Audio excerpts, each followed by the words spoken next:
Harriet Loveday, The Adventure of the Christmas Cracker, and Other Short Stories. Mary's Christmas Carol. Old Mary Wise shuffled along the cobbled street, in the cold and the dark, towards the cathedral. The wind seemed particularly bitter tonight, and she pulled her coat a little tighter around her. The cathedral glowed ahead of her like a beacon of light and happiness. Just like a moth, she fluttered her way towards it. Mary was going to see her great-grandson perform. She hadn't checked her hair. It was probably wild, grey and frizzy, and her clothes were old-fashioned and worn, but none of that mattered. She longed to hear his beautiful voice rise with the other choristers, singing festive Christmas carols and practising for the December services. Mary shuffled into the entrance. It wasn't exactly warm inside the cathedral, but without the wind it was much better. She was glad of her coat. Stepping silently down the aisle, she slid into the pew 3 rows back from her great-grandson. The man in the pew in front of her turned around to look at her, and she smiled back, but he just shook his head and returned his attention to the singing children. People are definitely ruder these days, she thought to herself.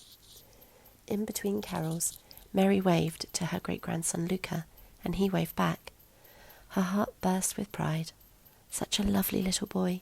He needed a good father influence. Mary's heart wept for her pretty granddaughter Estelle.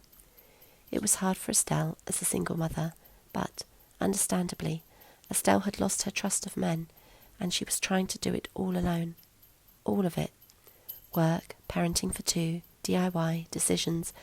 Estelle had little emotional support as her parents, Mary's son and daughter-in-law, lived in Spain.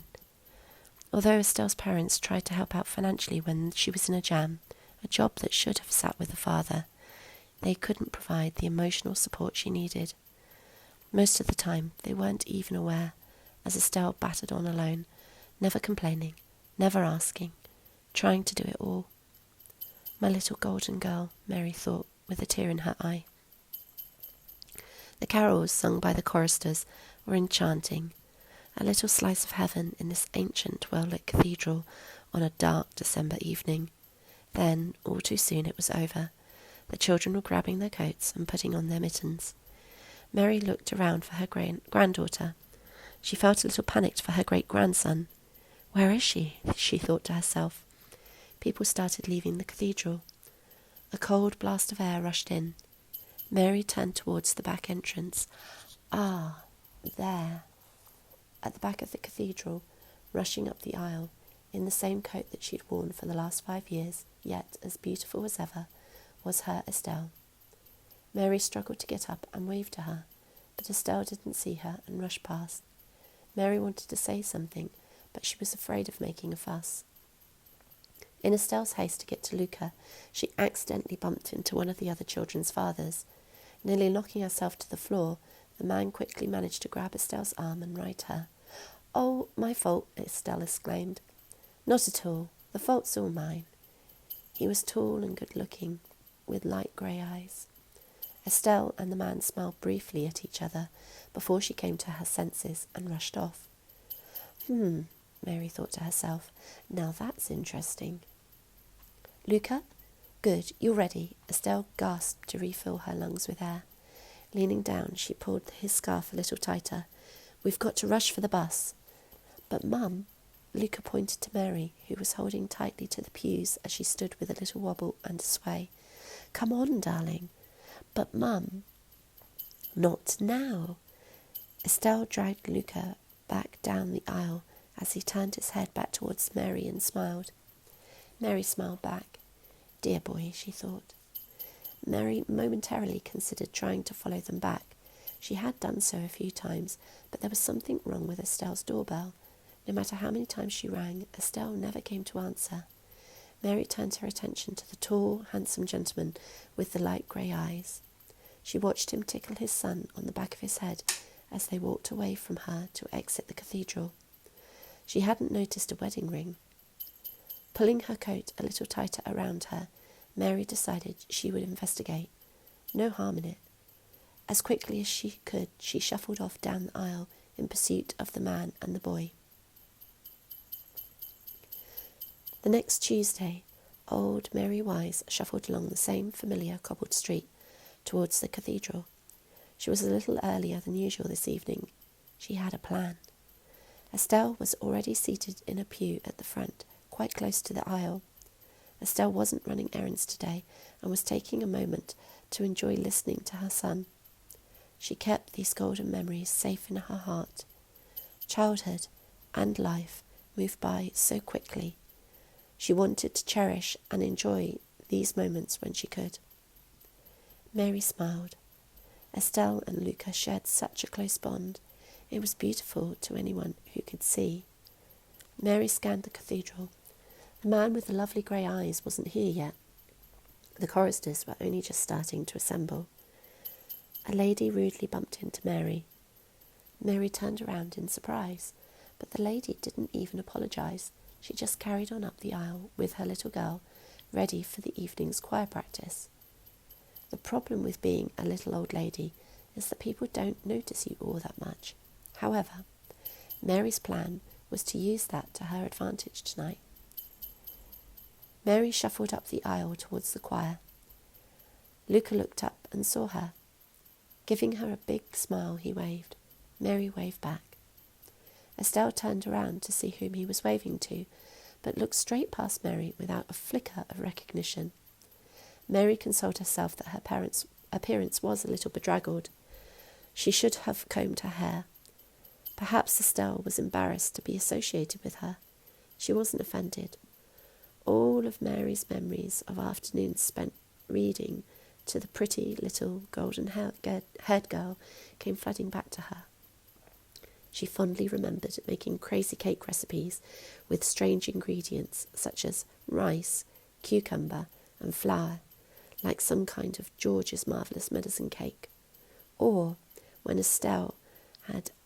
Mary had a new litter of kittens and Estelle would sit on the kitchen chair by the stove, her skinny legs swinging in the air, stroking a little bundle of fluff. Yes, their love and memories were much deeper than a missed glance now and again. Her beautiful golden girl. Mary sat a few pews back from Estelle, next to the aisle. She lay in wait for the handsome gentleman to arrive. She didn't have to wait long. A few more children and parents arrived. Then, there he was, with his son. His son rushed ahead of him, as he was one of the last children to arrive. The man walked up the aisle behind him, looking for an empty pew to perch on. He drew level with Mary, and Mary, unobserved, stuck out her foot. The man went flying and landed somewhere near Estelle's feet. Oh! An audible cry rose from the people present. Some tried to rush to help him. Estelle had her hand over her mouth and bent down to help him up, but, predictably, flushed with embarrassment, he pushed himself up to his feet as quickly as he could, assured everyone he was fine, looking behind in a puzzled manner and not noticing Mary, sat down hastily next to Estelle. Mary smiled. She knew it was a little naughty, but there were advantages to being a little old lady that nobody notices.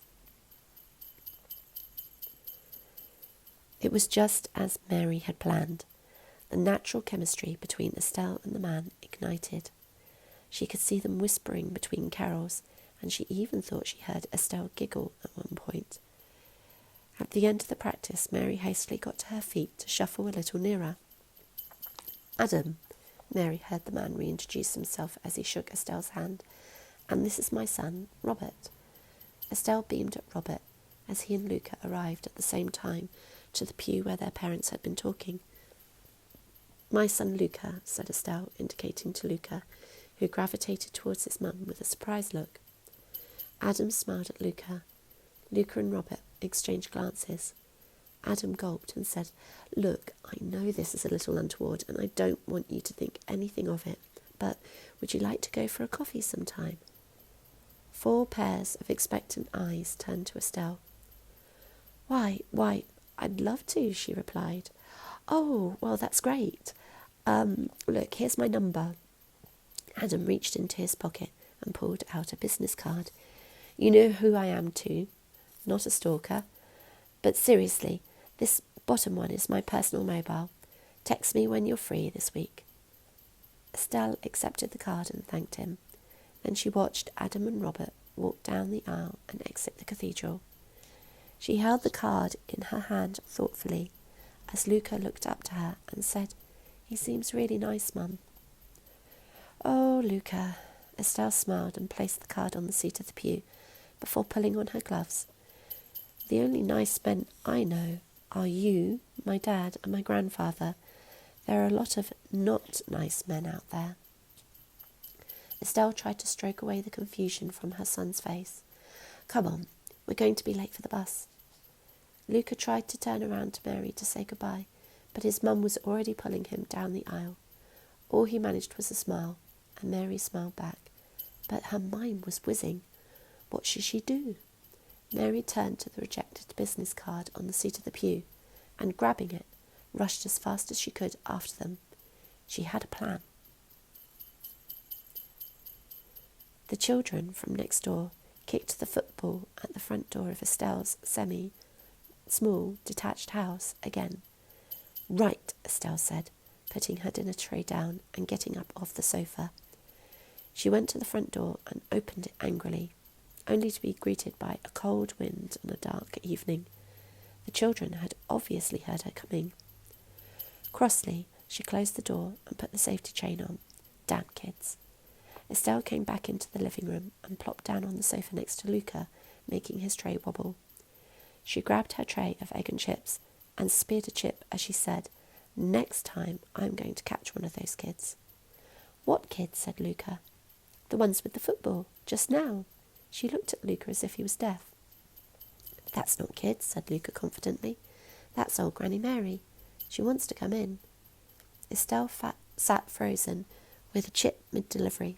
It was as if someone had just given her a very cold, unexpected electric shock. "I'm sorry," she finally managed. Luca continued mid-mouthful.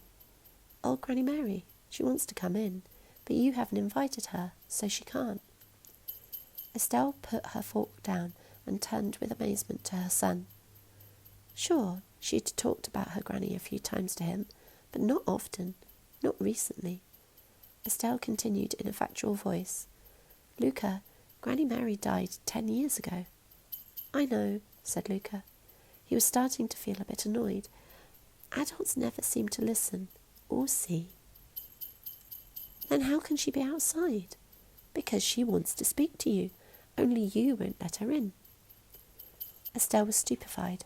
Her son's rational logic flew in the face of reality. The sane part of her would have told him to stop being ridiculous and to stop making up stories, except for one thing: love. Estelle had loved her Granny Mary so much. They'd had such a lovely connection. Granny Mary had always had time for Estelle, listening to her and teaching her things. She'd called Estelle her golden girl.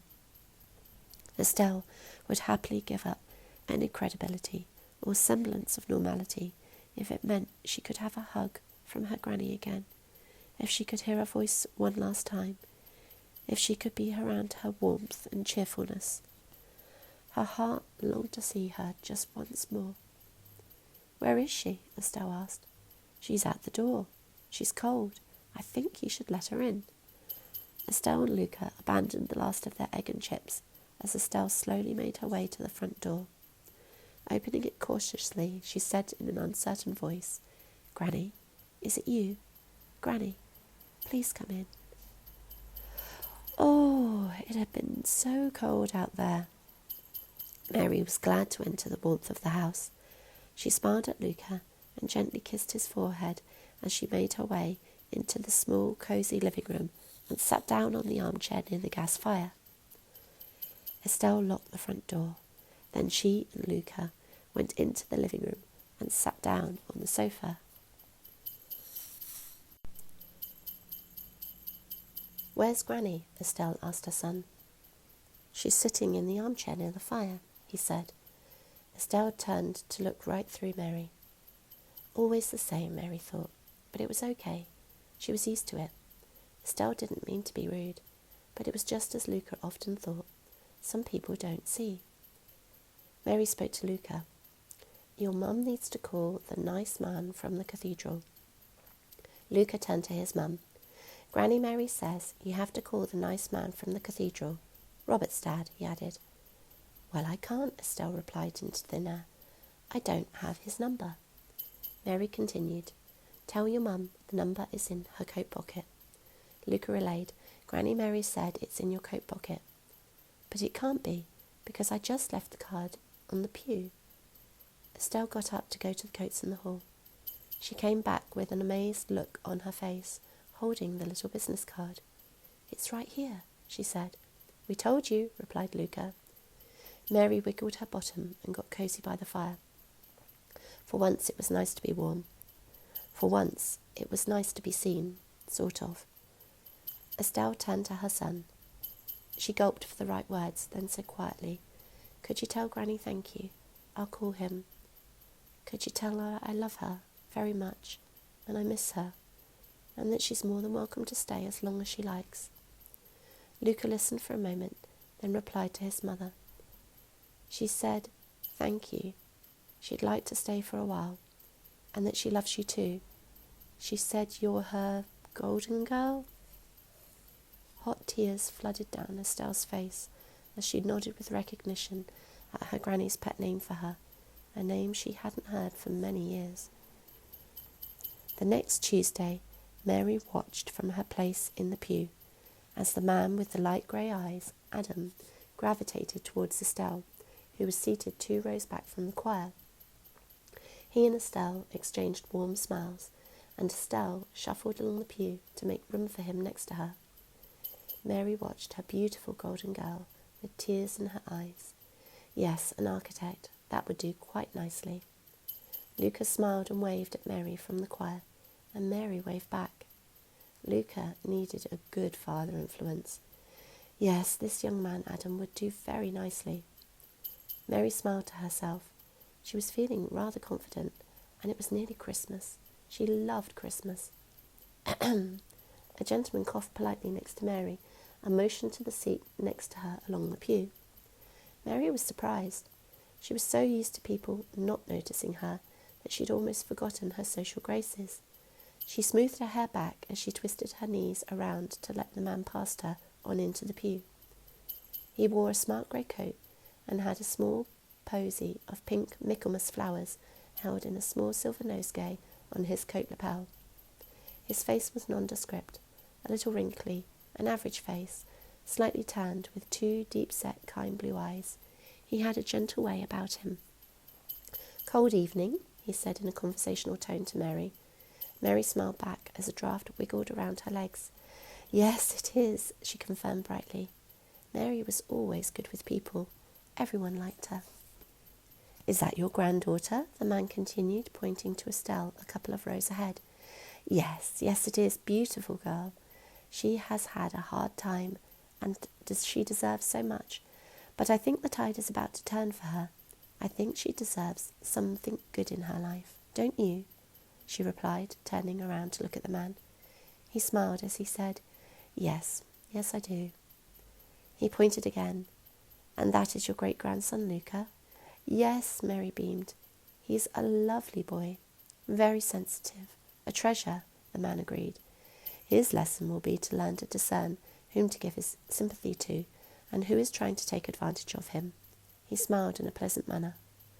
Mary turned to the stranger with a worried look on her face. The stranger laid a reassuring hand on her arm. Don't worry. It will be difficult, but he has a good heart. He will succeed. He paused and offered Mary his hand. I'm so sorry. I didn't introduce myself. My name is Michael. Mary took his hand and shook it. Candidly, she replied, It's my time, isn't it? Yes, Michael calmly responded. It's your time. How long have I got before we have to go? She looked desperately towards her granddaughter and great-grandson. Estelle and Adam's heads were locked together in whispers as they both watched their sons perform. Luca was singing with the other children in the choir. He looked so young and beautiful. Mary couldn't bear to know he would have hard lessons to learn in the world. She wanted to be here to protect him from it, She wanted to stay. Michael replied in an easy manner, "Well, I'm very busy, but time is such a relative thing. Would the end of the choir practice be okay?" Mary nodded gratefully as little tears sprang to her eyes, knowing this would be the last time. Michael offered her a tissue as he consoled her. "They will only be as far away as the horizon. Just because we can't see over the horizon doesn't mean our hearts stop loving." He placed his hand on her arm again as he gently reminded her, "Remember, love is infinite. It is beyond time." And through her hot tears, Mary nodded as she watched her family with loving eyes. Her granddaughter and the man with the beautiful light grey eyes moved closer together on the bench. Mary had a good feeling about them. She turned her gaze back to Luca, stood amongst his friends, singing. Listening for the last time, she was quite sure that she had never heard anything so beautiful in her life.